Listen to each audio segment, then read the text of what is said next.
thing she wanted built, put together. It came in 2 cartons. This top, this side, the other side, and that bar right there across the bottom was one kit, the extension. The rest of what you see came in the regular kit. Very simple to put together. Follow the directions. They are what they say they are. It comes with 2 wrenches. I believe it was 10 mil and 13 mil combination open-end wrench. I would suggest, if you have access to it, get a ratchet style box end combination, 2 of them, because you're going to need to use both of them at the same time. Putting it together was simple. There are a couple of pieces that you put together that it's handy to have another person. If you don't have another person, you can do a couple different things.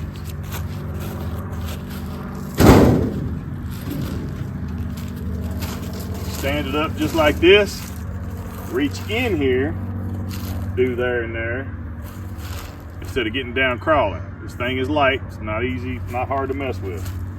When you stand it up, you're already going to have your bolts through. So get redneck with it, have your little duct tape. When you stick your bolt through, so it don't fall out, put your piece of duct tape right there on the head of that bolt. Then go on the inside, get your wrench on that nut, start if you start it, and then come over here, take the tape off. You got a wrench and you got a wrench. But you're not talking about that particular bolt, you're talking about the top bolts. The bolts that are hard to get to. You'll see what I mean when you go to put this thing together. If you got somebody else you can holler, it's a whole lot easier. If you don't, you can do it by yourself. Here's the piece that came with the extension. Everything else is self-explanatory. All right, show them how the wheels work. This thing is light. You do it with 2 fingers. Pivot it, whatever you need to do. Get ready to put it on the ground. Do the other side the same way. You got a part right there and a part right there. Same 2 parts are on the other side. Get you some stakes from somewhere, jam them in there, and it ain't gonna go nowhere. Pretty simple. That's it.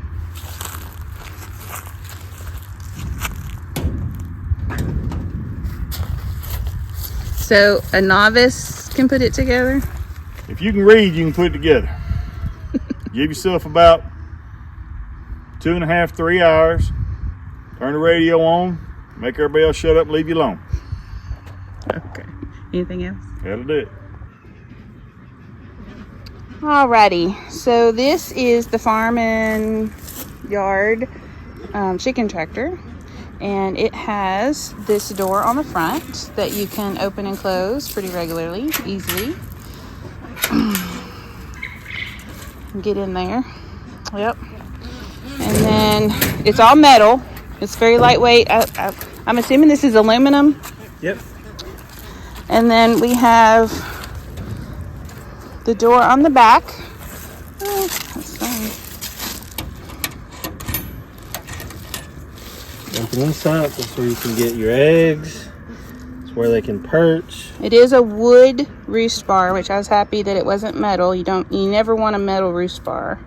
And you can put a nest box up here so you can reach in and get your eggs. All right, so for my purposes, what I'm going to use it for is to grow the breasts out. So it's ready, it's to go, but the chicks are only 2 weeks old, so they're not quite ready to go out in it yet. But my plan is to just put it close to the barn and give them fresh grass every day while they grow out, from probably age 7, 8 weeks, since it is getting the fall, until they're ready to go. I use buckets for waters, so I probably just open this up right here and set a bucket of water in there, and then when I go to move it and change their water, I can just pull the bucket out while I'm moving the coop, change out their water, and give them fresh water in the new location. Feeders, I'll probably do a hanging feeder in there. Yeah, you could get one of those 20-25 pound hanging feeders and set Yep. it in there with the legs on it. Yep, I think that's what I would do. I just would, you're going to treat, well, the breasts are going to be a lot like the Cornish. So you're going to just want food available all the time. And this is what I got it for. The only thing I see maybe being an issue, because I'm not going to crawl around on all fours to get in there and get the birds out, because this thing is only hip high, is getting them out. So I think what I would do next would be right here. You can get a floor put in here and push all the birds into the back, and then you could just very easily stand it up, and then all the birds would be kind of contained in that end piece, and then you could just reach in and grab them out. Yeah. But that's my intention, is to have several of these for growing out the meat birds, and maybe even put the baby ducks in when because baby ducks are so nasty to brood. This would be fantastic for baby ducks. It has the 1/2-inch hardware cloth all the way around. Mm-hmm. So if you live in a neighborhood, this would be fantastic, because we're out here in the country, but I have dogs, so I don't really have a predator issue. So Carey, what are you going to use yours for? So I'm going to use mine for the same thing. I'm going to put breasts in mine, and I'm going to tractor them around my yard for nice fertilization. I actually did that last year, and it worked out really well. But I'm going to put a breeding group in here to help expand my flock, and I'm going to get some more of these and use them to feed my family. So how are you going to hook up water and food? So my plan is, I really like Rent-A-Coop stuff. So Rent-A-Coop has some cups that are designed to go on cage wire. So I'm going to put probably 4 of those, 2 per panel, on one of the sides, because I may stick a lot of birds in there. And then what I'm going to do is I'll have a 5-gallon bucket that will feed water to those, and I'll more than likely feed it with a garden hose, because if chickens are on grass and they run out of food, you're okay.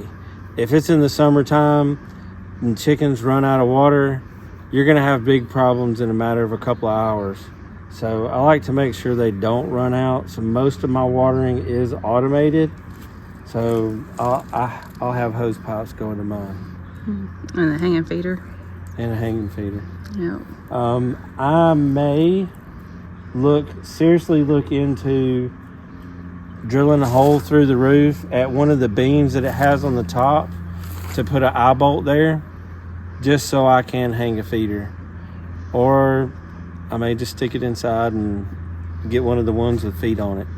Whatever it's going to be, it's either going to be sitting right at the door, or it's going to be hanging where I can literally open the door, dump feed into it, because the whole purpose is to make it easy, simple, and effective. Well, what do you think about getting birds out of it? Same thing as me. So getting birds out, I have teenagers at my house, so I'm probably gonna have one get in there. Probably my oldest daughter, she's real tiny, so I'll have her get in there, hand me the birds one at a time. I'll put them in a crate, and we'll take them, like we're fixing to take some now, over to the scalder and the plucker, and they'll go to freezer camp. Yep. So if you're older like me and don't want to get down on the ground, just be aware that you'll have to have a plan for that. Or get them out in the evening time when they're roosting and put them in a overnight cage. You could do that. Yeah. Like in the evening times, let's say you wanted to do it this weekend and you had a couple of smaller cages, you could snatch a couple out of the back every couple of days until you have them all out. Then they'll be ready to go. Yeah, that might be even easier than me flipping it up on its back. Yeah. But, worst case scenario, you could always flip it up on its back. As far as the wind blowing it, it does have these things, I don't know what they're called. These tabs right here, it's got one on either side on the front and on the back.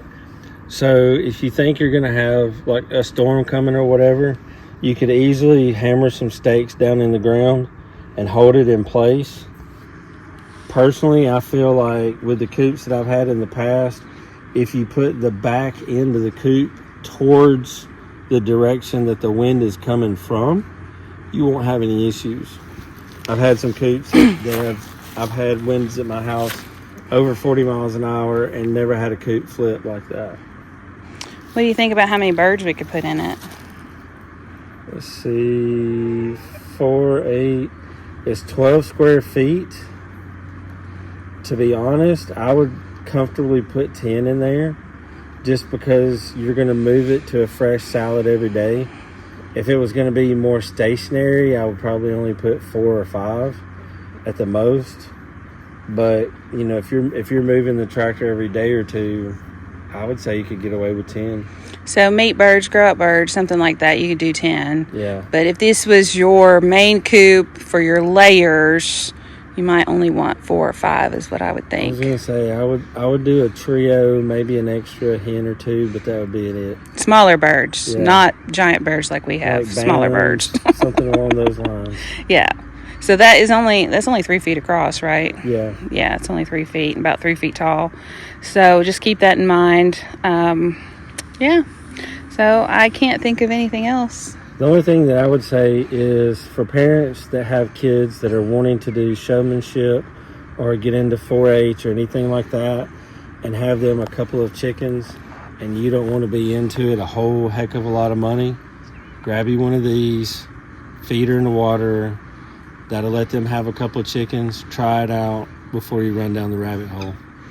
Sounds good.